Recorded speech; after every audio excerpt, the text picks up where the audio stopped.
오늘은 우리 모든 오늘이 캠퍼스가 자율적으로 또 본문 말씀을 나누는 그런 주간입니다. 특별히 기쁨의 50일과 또 하나님의 성전 건축을 또 소망하는 우리 남양주 오늘이 교회에 특별한 시간을 주신 것이라고 생각합니다. 그래서 기도했습니다. 하나님 어떤 말씀을 나눠야 할지. 그래서 성막, 하나님과 함께하는 삶이라는 주제로 말씀을 나누고자 합니다. 창세기 1장부터 출애굽기 40장까지 이 두 가지의 책은 선명하게 하나의 이야기로 읽을 수 있는 성경의 첫 두 권입니다. 사람이 에덴에서 하나님의 복을 받은 존재였지만 죄 범함으로 인하여서 그 에덴으로부터 쫓겨나게 되죠. 그리고 하나님의 임재로부터 멀어지게 되었습니다. 그러나 출애굽기에 이르러서 하나님은 당신의 백성을 불러내셨고 성막을 만들게 하시며 그 예배 안으로 다시 돌아오게 하시고 하나님도 그 임재 속으로 다시 오신다라는 것을 우리들에게 알려주는 장엄한 이야기가 됩니다. 그렇게 본다면 창세기와 출애굽기의 이 두 권의 책의 큰 흐름을 이끌어가고 있는 두 가지의 언어 유희를 우리는 생각해낼 수 있겠습니다. 그 첫 번째는 에덴 동산을 일구는 삶에서 땅을 일구는 삶으로서 우리가 그렇게 전락해버린 것이지요. 그래서 첫 번째 언어 유희를 여기서 찾을 수 있겠습니다. 히브리어 동사 아바드라고 하는 아주 중요한 동사인데요. 이 아바드라고 하는 이 동사가 한편으로는 노예로 노역하다, 노예가 되어서 노역하다라고 하는 뜻을 갖기도 하며 또 한편으로는 예배자로서 예배하다라는 단어도 역시 아바드라는 말을 씁니다. 그래서 노역하다, 예배하다라고 하는 이 두 가지의 모든 말이 섬기다라고 하는 하나의 의미로 동일하게 사용될 수 있다는 것입니다. 그래서 아바드는 에덴 동산에서 아담의 예배를 통해서 하나님과의 관계 속에서 그의 삶을 살펴볼 수가 있는데요. 창세기 2장 15절의 말씀입니다. 여호와 하나님께서 그 사람을 데려다가 에덴 동산에 두셔서 동산을 일구고 지키게 하셨습니다. 분명히 에덴 동산에 있죠. 아직 타락 이전입니다. 하나님 보시기에 심히 좋았더라던 아담이 동산에서 그 동산을 일구다라는 이 말이 바로 아바드가 됩니다. 그런데 바로 다음 구절이죠. 3장 23절입니다. 같이 읽어봅니다. 시작. 여호와 하나님께서 에덴 동산에서 내보내 그가 취해진 땅을 일구게 하셨습니다.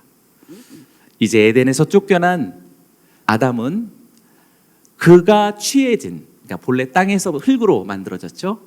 그가 취해진 땅에서 그 땅을 일구게 하셨습니다. 라는 여기서 일구다도 역시 아바드가 됩니다. 그런데 보십시오. 이 두 가지 아바드는 동산을 일구는 것과 땅을 일구는 것이 거의 똑같이 쓰여진 것 같은데 전혀 다른 인생, 전혀 다른 국면, 전혀 다른 세계가 펼쳐지고 있습니다. 2장 15절에는 정말 아름답고 영광스러운 예배로서의 인생이 펼쳐지고 있고 3장 23절에서는 고통과 눈물과 탄식과 절망의 먹구름이 가득 드리워진 채로 땅에서 일하고 있는 아담을 발견하게 됩니다. 그런데 이 두 가지의 풍경화가 어찌 창세기 이야기뿐이겠습니까? 여기는 우리 모두도 어떤 이는 예배로서 매일매일의 삶을 일하며 살아가시는 분도 있겠지만 어떤 이의 삶은 정말 고역스러운 그런 땅에 종되어진 삶으로서 고통의 삶을 지옥같이 살아가시는 분도 있을 것입니다. 그래서 이 언어 유희가 우리들에게 놀라운 창세기와 출애굽기를 설명해주고 있는 첫 번째 언어 유희라고 말할 수 있습니다. 두 번째는 바로의 집을 섬기는 삶에서 하나님의 집을 섬기는 삶으로 결국 역전시키시는 하나님을 출애굽기에서 만나보게 됩니다. 그래서 두 번째 언어 유희는 첫 번째 것과 매우 관련이 깊습니다. 이스라엘 백성의 삶은 비돔과 람셋이라고 말하는 예전 우리 개역 성경에서는 국고성을 짓게 했었지요. 애굽의 바로가 이스라엘 백성들을 국고성을 짓게 했었습니다. 그런데 그 국고성이라는 이 말이 바로 미스켄이라는 말입니다. 미스케나 혹은 미스켄이라고 하는 이 곡식 창고죠. 애굽의 곡식 창고를 건축하게 만들었는데요. 한번 보실까요? 출애굽기 1장 11절의 말씀입니다. 제가 읽습니다. 그들은 감독관을 세워 이스라엘 백성들을 억압하고 중노동을 시켰습니다. 그래서 이스라엘은 바로를 위한 곡식 창고로 쓰는 성인 비돔과 람셋을 건축해야 했습니다. 여기서 곡식 창고가 아까 얘기했던 미스켄 또는 미스케나라고 하는 애굽의 국고성을 짓게 만들었던 것이죠. 바로를 위한 곡식 창고였습니다. 그러나 출애굽기에서 불러내어진 출애굽한 이스라엘은 이제 하나님께서 그에게 미식칸을 건축하게 합니다. 성막 곧 미쉬칸입니다. 미스칸, 미쉬칸 발음이 조금 다른데 언어 유희가 반드시 여기에서 쓰여진 것이다라고 확신합니다. 또 공교로운 것은 우리가 잘 아는 이집트의 왕의 칭호인 파라오, 그래서 우리 바로라고 말하죠. 파라오라고 하는 말은 The Great House, 큰 집이라는 뜻을 가지고 있습니다. 파라오라는 것이 무슨 뜻이라고요? 네, 큰 집이라는 뜻을 가지고 있습니다. 그래서 여기는 우리는 우리들의 삶을 투영해 볼 수 있는 놀라운 두 가지의 영역을 발견하게 됩니다. 이스라엘이 누구를 위해서, 누구를 섬기며 어디에 살 것인가가 여기서 우리의 삶에 나타나고 있는 것입니다. 이스라엘은 파라오의 집에서 파라오를 섬길 것인가, 아니면 하나님의 집에서 하나님을 예배하며 살 것인가가 나뉘어지게 됩니다. 출애굽기 20장 2절의 말씀을 보시죠. 하나님께서 어떻게 이스라엘을 불러내셨는지 여기에 바로 미스칸이 있고 여기에 역시 파라오가 있습니다. 나는 너를 이집트에서 종살이하던 파라오, 큰 집에서 이끌어낸 내 하나님 여호와다라고 말씀하십니다. 그러니 지금 여기 말하는 국고성을 건축하며 살 것인지 성막을 건축하며 살 것인지 사건으로 보이지만 사실상 우리들의 인생을 하나님의 말씀이 조명해 주고 있다라고 생각합니다. 하나님의 백성으로서의 이스라엘은 하나님의 집에서 하나님과 함께 살고 싶은 생각으로 정말 간절한가? 아니면 사람의 도시 속에서 사람이 건축하고 있는 보이지 않는 파라오를 위해서 살아가기를 원하는가? 여기에 우리의 삶의 진정한 목적을 발견하게 됩니다. 왠지 평원의 도시들을 주목하면서 어느덧 소돔에까지 이르렀던 롯의 눈길이 신앙이 있지만 무엇인가를 자꾸 눈길을 주고 있는 그의 아내도 자꾸 무엇인가를 뒤돌아보았죠. 무엇인가를 연환하고 있는 모습들을 출애굽기 13장 12절 속에서 선명하게 발견할 수 있습니다. 아브라함은 가나안 땅에 정착했고 롯은 평원의 성들인 도시들 이릅니다. 평원의 도시들에 정착해 소돔 가까이에 장막을 쳤습니다. 이것은 단순한 서술문이 아닙니다. 그의 마음의 동경과 또 마음에 있는 소망하는 것과 삶의 목적을 어느 정도 우리는 읽어낼 수 있는 우리들의 내면이라고 말할 수 있겠습니다. 이렇게 우리는 롯의 눈길을 살펴보면서도 출애굽기라고 하는 드라마를 우리는 잘 이해할 수 있다 생각합니다. 이스라엘을 구속하신 목적, 출애굽기의 주제가 되겠죠. 이스라엘을 구속하시고 구원하신 목적은 세상을 창조하신 창세기죠. 세상을 창조하신 목적과 동일합니다. 하나님의 백성이 구원을 받은 이유는 하나님께서 그 인간을 창조하신 이유와 동일하고 마찬가지라고 할 수 있습니다. 그것은 하나님의 집에서 하나님과 영원히 거하는 것이 바로 목적입니다. 그리고 이렇게 하나님의 집에 거하는 것이 얼마나 복된 일이며 얼마나 행복한 일이고 얼마나 감격스러운 일인지 지금 우리가 암송하고 있는 시편 84편이 우리들에게 말해주고 있습니다. 암송을 다 하시고 있을 테니 우리가 암송하면 시험 드실 분이 계실 수 있을 것 같아서 첫 네 구절만 우리 자막을 보면서 한번 깊게 같이 한번 낭송하듯 읽어보기를 원합니다. 시작. 만군의 여호와여, 주의 장막이 어찌 그리 사랑스러운지요. 내 영혼이 여호와의 궁정을 사모하여 쇠약하며 내 마음과 육체가 살아계시는 하나님께 부르짖나이다. 나의 왕 나의 하나님 만군의 여호와여, 주의 제단에서 참새도 제집을 얻고 제비도 새끼들 보금자리를 얻었나이다. 주의 집에 사는 자들은 복이 있나니 그들이 항상 주를 찬송하리이다. 아멘. 낭독하면서도 막 뭉클하죠.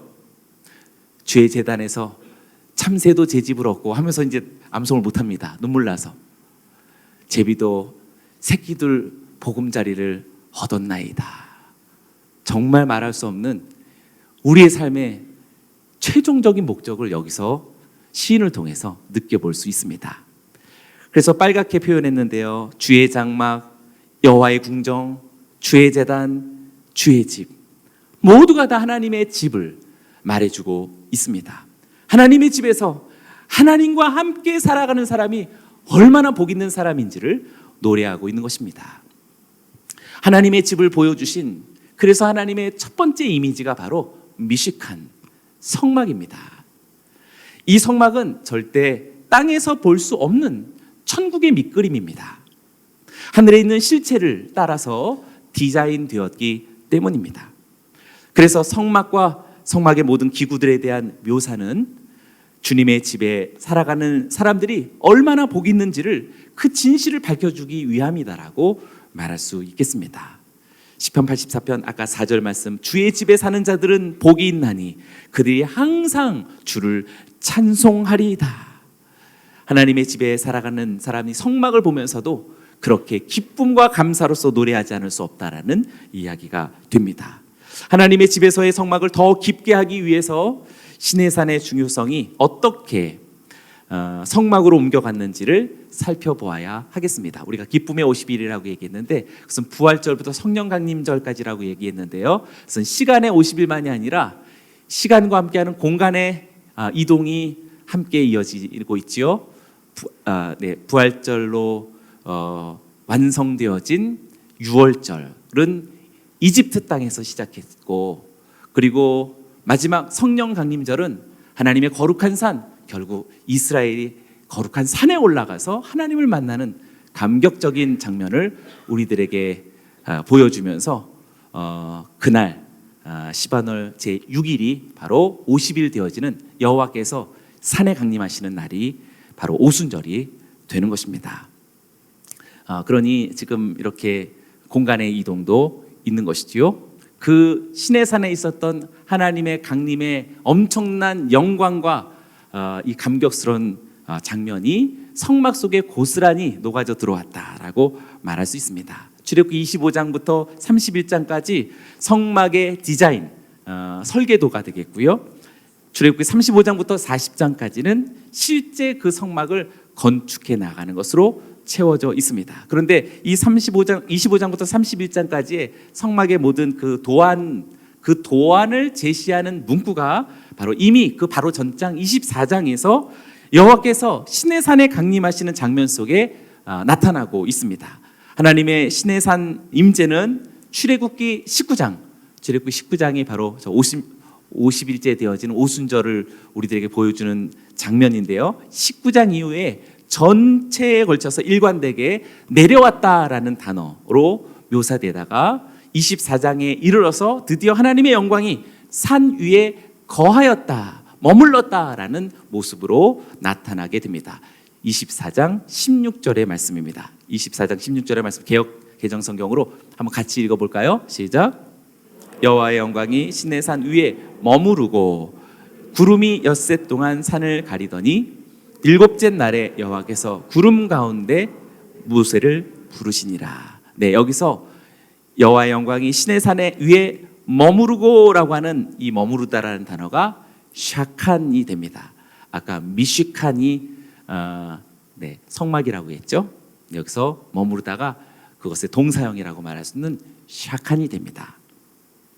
하나님의 임재의 방식이며 하나님의 임재가 이제 이 머무르다가 영속적으로 우리 가운데 함께하기 위해서 미식한 곧 성막이 되어진다라는 사실을 우리는 알게 됩니다. 그래서 여기 거하다라고 하는 이 단어가, 머물다라고 하는 이 단어가 성막을 건축하는 것에 가장 중요한 기준이 됩니다. 그래서 보시죠. 오늘 본문 25장 8절 말씀 속에 이런 표현이 있었습니다. 제가 읽습니다. 그리고 그들이 나를 위해 성소를 만들게 하여라. 그러면 내가 그들 가운데 샤칸 머물 것이다, 살 것이다 라고 하나님께서 말씀하고 계십니다. 저 시내산에서의 강림하신 주님께서 시내산에서 잠깐 강림하고 떠나시는 것이 아니라 성막에 완전히 거주하시겠다라는 그런 하나님의 계획을 우리들에게 알려주시는 것입니다. 여기뿐만 아닙니다. 오늘 본문 말씀에 29장 45절과 46절에도 계속 이 단어가 반복됩니다. 우리 45절과 46절은 한 목소리를 같이 읽어볼까요? 시작. 내가 이스라엘 백성들 가운데 있고 그들의 하나님이 되겠다. 그러면 이스라엘 백성들은 내가 그들 가운데 있기 위해 그들을 이집트에서 이끌어낸 그들의 하나님 여호와임을 알게 될 것이다. 나는 이스라엘 백성들의 하나님 여호와이다. 아멘. 네, 여기 45절에서 붉은색으로 있고라고 하는 이 말이 샤칸티, 샤칸이라는 말을 또 썼고, 또 46절에서 있기 위해라고 하는 샤케니라는 말을 또 샤칸, 거하다, 머무르다라는 말을 쓰고 있습니다. 주님의 열정, 하나님의 어떤 의지가 강하게 보여지죠. 내가 머물 것이다, 거할 것이다, 그곳에 있을 것이다 라고 주님은 우리들에게 계속 말하는 단어의 한 단어, 성막, 미시칸이 되는 것입니다. 때문에 성막의 목적은 시내산에서의 하나님의 강림과 그 영광스러운 체험이 이제 우리와 영원히 함께 있을 것이다 라는 것으로서 우리들에게 디자인해 주신 하나님의 놀라운 사랑의 표현입니다. 하나님께서 성막을 통하여서 이스라엘 중에 거하신다라는 것이 핵심 중에 핵심이고, 예수님께서 임마누엘이라고 하는 이름으로 오신 까닭도 바로 여기에 하나님의 뜻이 있는 것이라고 말할 수 있겠습니다. 옆 사람들에게 선포하십시오. 하나님이 당신과 함께 하십니다. 아멘. 그래서 시내산과 성막 사이에 놀라운 유사성이 있습니다. 이것은 하나님 자신의 임재이며, 이 임재는 시내산과 성막에서 영광의 구름, 쉐키나, 영광의 구름이 가득 드리워진 것으로도 동일하게 발견할 수 있습니다. 두 구절을 한번 볼까요? 우리 출애굽기 24장 14절과 16절 상반절은 바로 시내산의 장면이고, 출애굽기 40장의 이 장면은 바로 성막의 장면입니다. 먼저 24장 15절과 16절 같이 읽어봅니다. 시작. 모세가 산에 올라갔더니 구름이 산을 덮었고 여호와 영광이 시내산 위에 있었습니다. 덮고 여호와 영광이 성막에 가득했습니다. 마치 똑같이 반복이 되듯이 우리들에게 보여지죠. 네, 푸르고 붉게 표현했습니다. 24장은 시내산의 장면이고 40장은 성막에서의 장면입니다. 2022년 4월의 마지막 주일, 이곳에 하나님의 구름이 가득한 줄로 믿습니다. 똑같은 것입니다. 아니, 어쩌면 그리스도 예수의 보혈을 알고 성령과 내주하는 우리들은 지난 시내산과 지난 성막에서의 그 압도적인 영광보다 더 엄청난 영광이 있는 줄로 믿습니다. 할렐루야. 하나님 자신의 임재는 시내산에서 나타나심을 성막과 그 기구와 제의들을 통하여서 동일하게 나타내신 것입니다. 여러분, 에덴 동산과 성막이 항상 동쪽을 향하고 있다는 사실을 알아야겠습니다. 무엇인가 기다리고 있는 것이죠. 누군가가 오시는 것이고, 그리고 우리는 누군가에게로 가는 것입니다. 에덴의 동쪽, 우리는 항상 동쪽으로 향하고 있고, 주님은 동쪽에서 오시는 것입니다. 그도 우리에게도 오시며 우리도 주님께로 나가는 것이 바로 신앙입니다. 그리고 마지막 하나님의 나라인 줄로 믿습니다. 하나님의 선물이요, 하나님의 가슴 속에서 뿜어져 나온 계시가 바로 성막이요, 우리와 함께 하시려는 하나님의 큰 열망의 표현이 바로 성막 곧 성전이 되는 것입니다. 그런데 이러한 하나님의 사랑이 사람의 죄악으로 인하여서 신칠치 못한 우리 내면으로 인하여서 그리고 변화무쌍한 배반자적인 우리들의 죄악으로 인하여서 배척되는 것입니다. 그래서 바로 우리들의 자신의 순간, 우리들의 선택의 순간 속에 이렇게 성막은 운명이 갈리게 되는 것이 출애굽기의 이야기이며 출애굽기의 구조만 보아도 우리는 선명하게 그것을 알 수 있습니다. 먼저 출애굽기 40장은 출애굽기 이야기가 1장부터 19장까지, 저 50일의 성령 강림절이 19장까지 나온다 그랬죠. 저렇게 하나님을 시내산에서 만난 감격으로서 이야기가 끝이 나고 20장부터 10계명부터 율법 이야기가 시작이 됩니다. 그것이 바로 20장부터 시작이 되어지는 것인데요. 율법과 성막 이야기도 이렇게 나뉘어질 수 있겠습니다. 25장부터 총 40장까지의 이야기가 성막의 디자인이 25장부터 31장까지 주어지지만 금송아지 사건이 중간에 끼어져 있고 마지막 35장부터 40장까지 성막을 완성하는 이야기가 이렇게 나뉘어져 있습니다. 우리는 알고 있는 것과 되어지는 것 사이에 금송아지가 저렇게 끼어져 있는 것과 마찬가지죠. 성막의 식양을 얻기까지, 그 디자인을 얻기까지 훌륭한 여정으로 여기까지 왔습니다. 그러나 중요한 것은 식양으로 그칠 것입니까? 실제로 축조되고 건축되고 완성되어야 하지 않겠습니까? 여러분들의 믿음과 신앙생활이 여러분의 마음속에 뭉게구름처럼 이렇게 두리뭉실 있다가 끝나야겠습니까? 하나님의 나라가 여러분의 삶이 되고 인격이 되고 실체가 되기를 주의 이름으로 축원합니다. 그러나 그것을 가로막는 것이 금송아지처럼 바로 하나님의 나라와 또 나 자신의 생각과 이렇게 거리를 두게 만들었다라는 사실입니다. 시내산에서의 하나님의 임재는 비유적으로 결혼의 관계로 들어가는 것과 같습니다. 약혼은 했는데 이제 마지막 결혼식을 해야 되는데 그 사이에 엄청난 배반의 일이 나타나게 되는 것입니다. 결혼식 날 밤에 치루어지는 엄청난 음행과 간음이 바로 금송아지 사건이라고 말할 수 있겠습니다. 성막을 만드는 것과 금송아지 만드는 것이 그래서 동일한 모티브를 가지고 있습니다. 어떻게 모티브를 가지고 있는지 한번 보실까요? 마지막입니다. 출애굽기 25장 1절에서 25절. 오늘의 본문 말씀 속에 우리가 어떻게 성막을 만들어야 되는지 하나님 우리들에게 말씀해 주셨는데 25장 1절에서 2절 말씀 한번 같이 읽어보겠습니다. 시작.